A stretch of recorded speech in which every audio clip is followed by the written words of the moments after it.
Prusa Research just launched 2.4 Alpha1, which is honestly one of their most massive changes I've ever seen. So large, in fact, that all the changes cannot fit into one GitHub repository post, which is insane because it's like a 25,000 character limit. So you know this one is going to be full of awesome sauce, and we're going to be joined by an old friend that you might recognize with some little changes. Let's take a look at it.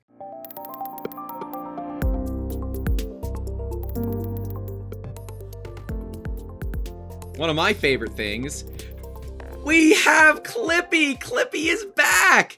But it's Joe Clippy. It's not Yo Clippy, it's Joe Clippy. Now, before we get too far into it, this is an alpha release. There are problems with it. I haven't found too many myself, but I know some people have.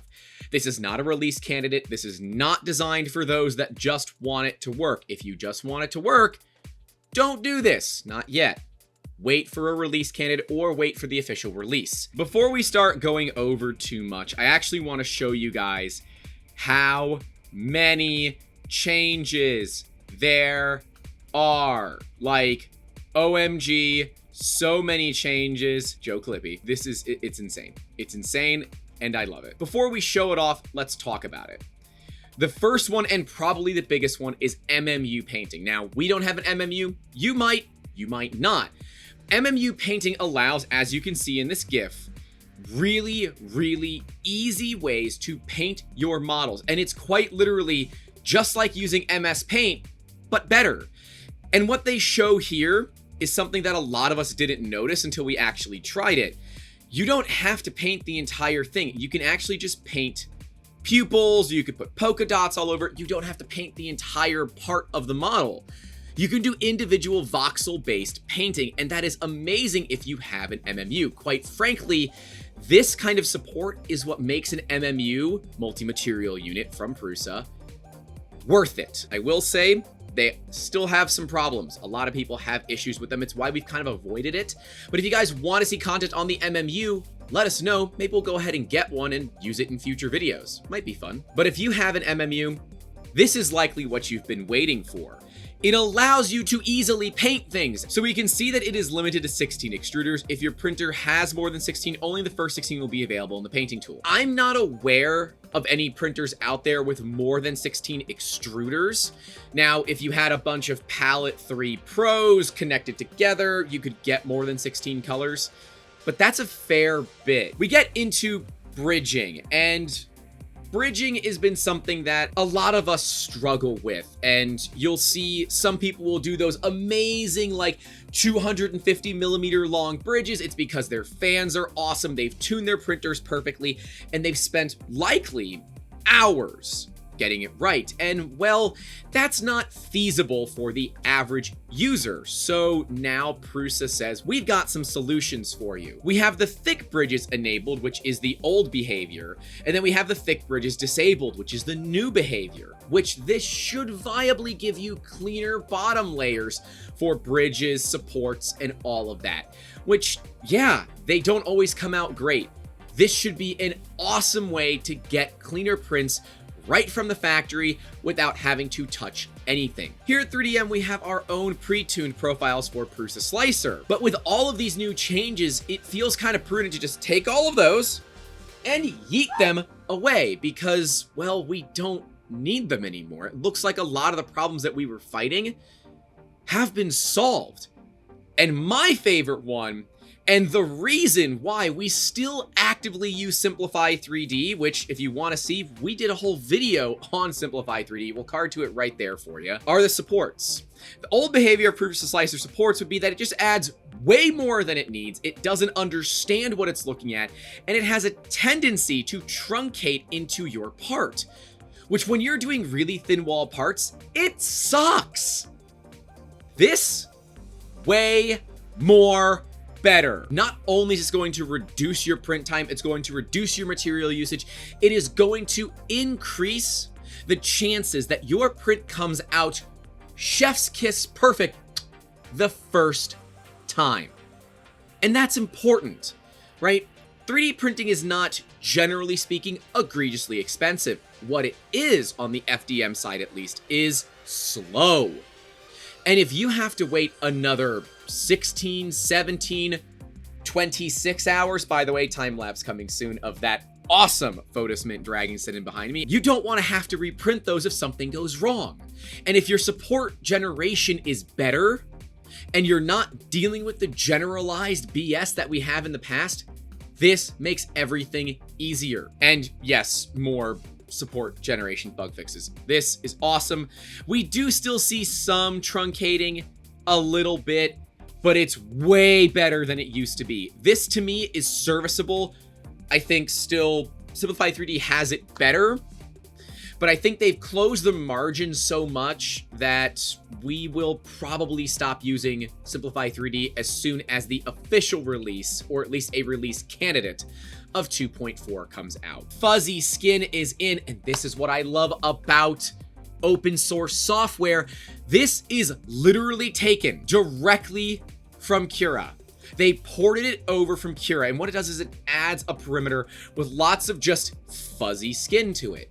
And it makes your parts have texture. Fuzzy skin is a really awesome way to do it. Now, do note, it's going to add a lot of time to your prints because those movements involve accelerating and decelerating. So it's going to add a bunch of time to your prints. But as you can see on something like this, which is I believe that's a handle for a GoPro, you can add in that texturized grip where you want it. We're also seeing better support for sequential printing. Sequential printing is when you print one part, totally move over, print another part, totally move over, one after another, rather than all at the same time, right? It's not gonna go layer by layer, it's gonna go full part, full part, full part, rather than all three going up at once.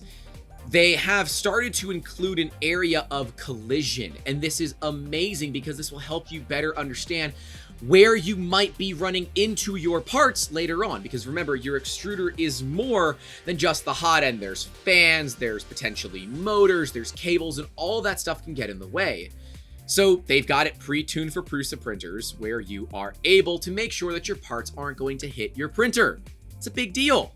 I'm all for it. There's lots of G-code viewers, bug fixes, and now something that I talked about in our original PrusaSlicer's video, I will card to it there, that they updated their code to change the way that SLA parts are oriented. And, well, I wasn't the only one that noticed this, and it got to a point where they now allow you to go back to the old way that we liked. And so you have now three options: best surface quality, reduce overhang slopes, and lowest Z height. And I love this. Give power to the user to choose what they want. If you are most concerned about print time, go with your lowest Z height. If you're most concerned about all the overhangs your part may have, go to reduced overhangs. But if you want to go for best quality, go for best surface quality. And there you go. PrusaSlicer is here to help. This, to me, absolute win of a little nugget hidden well over halfway through these changes. And I'm gonna make a special shout out to Andrew, our editor, who likes to burn his eyes out by not using dark mode. Even PrusaSlicer understands how important dark mode is and now integrates directly into Windows dark mode. A+ for all of you late owls that like to stay up and get your work done way into the wee hours of the morning without burning out your retinas. Can I get a like for the dark mode people out there? I love Joe Clippy. I think it's absolutely adorable, and I think Prusa is trying to add a little bit of comedy into slicing, which I like that. But I like even more my segue to our sponsor, 3D Musketeers. That's right, ladies and gentlemen, we are self-sponsoring this video yet again, so that we can tell you about how we make awesome. Speaking of making awesome, we just had our 1-year podcast anniversary, so go take a look at that video. We'll card to it up there so you can see it. You can get a glimpse of what this entire staff looks like, even though about half of them were actually on. But we help you make awesome head to hands, art to part, start to finish, making cool stuff. And if you want to make cool stuff and you don't want to risk your own printers, maybe you don't have your own printers, you can come reach out to us at 3D Musketeers. And if you're an inventor watching this wondering, maybe should I get my own 3D printer, shoot me an email. Let's talk. I'm on the board of our local inventors council. This is what I love to do. I love helping people get their ideas out of their head and into their hands. Everybody that's emailed us, I respond to you guys. I set up phone calls. You get to talk to me, which is a lot of fun. Lots of other improvements. Let's stop talking about this and let's take a look at it. This looks exactly like you would expect. And by the way, I'm going to go to all the Prusa Mint bone stock profiles. I use the 0.2 draft. Also, I went ahead and changed everything over to expert, so it looks the same way that I'm expecting it to look. If we look at our support material, we have some extra options in here. This is what expert looks like in 2.3. If we go to 2.4, you'll see there are a lot more options. So we have contact Z distance for both top and bottom options now. We have both grid and snug. I'm going to go with snug on this. I think it's going to really show off the differences that we have. We also now have the closing radius. For snug supports, the support regions will be merged using morphological closing operation. Gaps smaller than the closing radius will be filled in. Default value is 2. We will leave it. We have interface for top and bottom now. We also even have interface pattern. So if you want to use a different type of interface pattern, you are welcome to do so. We have our spacing. We have those interface loops, which I never really utilized. We have XY separation. We cannot support bridges. You know, some of the normal stuff that we're used to, but a lot more options than we usually had. Let's load in some models and take a look at how it works. All right, for both of these, I am going to just center the dragon. We are going to let PrusaSlicer choose where to put these supports all on its own. So we will hit slice here. We'll come over to this one. We will hit slice as well. We will wait for it to do its thing. I think it's pretty clear here that there are some massive differences. Look at how little support, and we can see that it's using 98.54 grams here compared to 110 with 12.5 hours compared to 11 hours and 19 minutes. That's a full hour and almost 20 grams of material. Now, 20 grams of material, not that big of a deal. An hour, on the other hand, for the exact same model, and I didn't have to paint on any of those supports. That's pretty great. And yes, there's tons of support material here that you should be painting out because it just doesn't need it.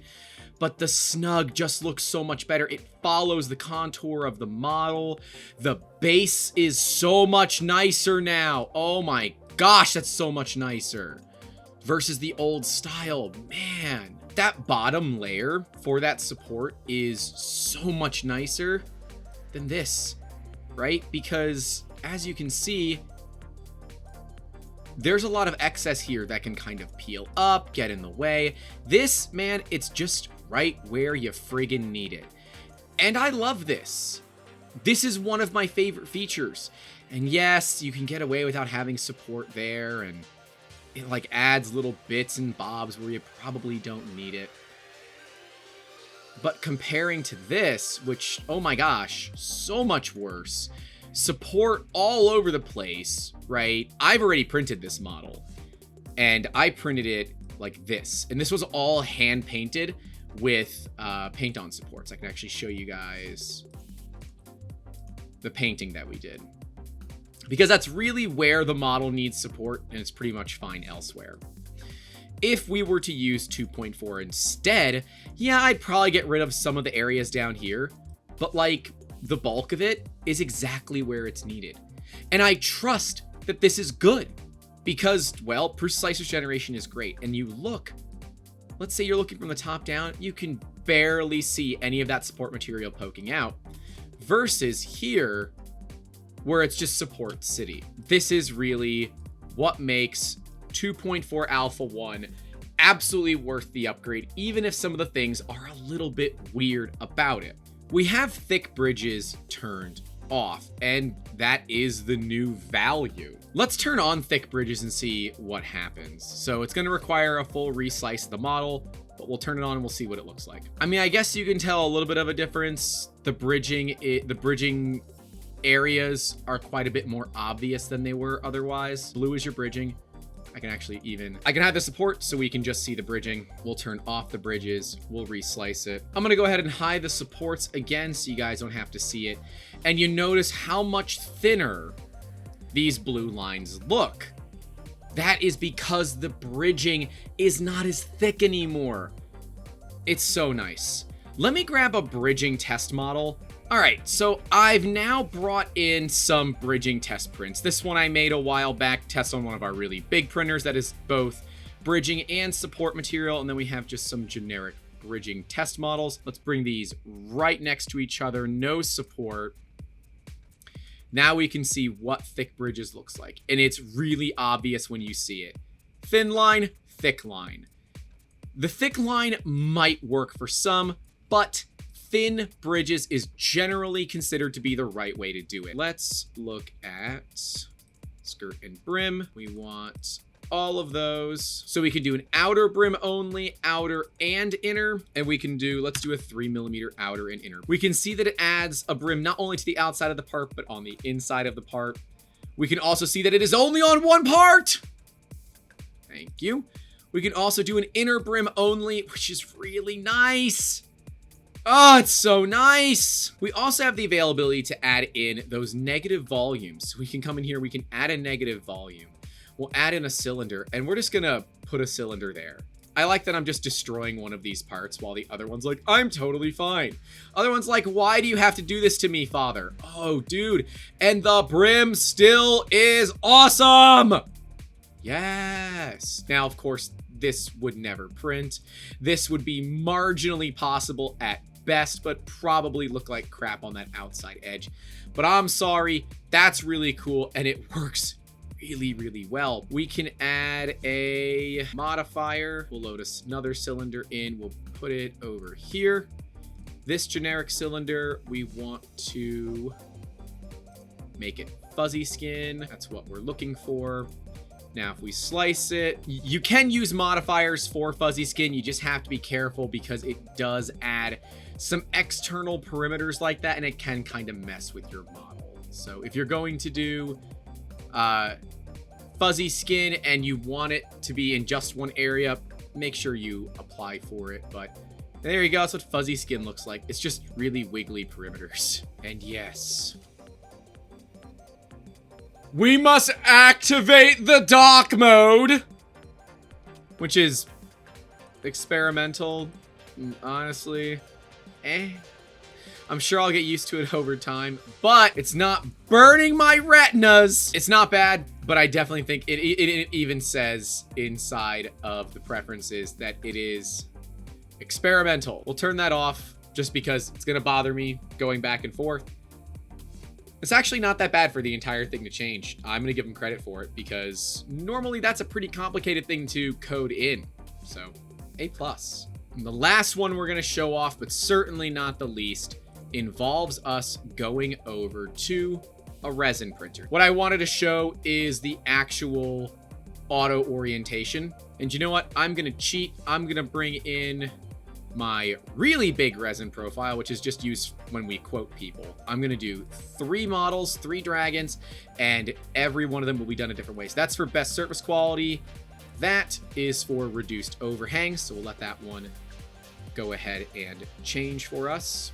And then the last one will be the lowest Z height possible, which of course makes perfect sense. It's just gonna lay the darn thing on its side. So this is gonna be a fun one. I'm going to attempt to slice all 3 of these at once. Now, I will say, my support settings are kind of insane. We use 400% supports with a 0.25mm support distance between them. We're just gonna go ahead and slice all of them, and we're gonna show the differences of how they look. As expected, this is a very big file and is going to require a fair bit of computing power to get it done. The 1080 Ti is barely breaking a sweat, but everything else basically hates me. It's my life. But this is going to take some time. There's a lot of support generation that needs to be done on these models. We're gonna let it sit. It's not using as much of my CPU as I'm expecting it to. It's using some, but it's not using a ton.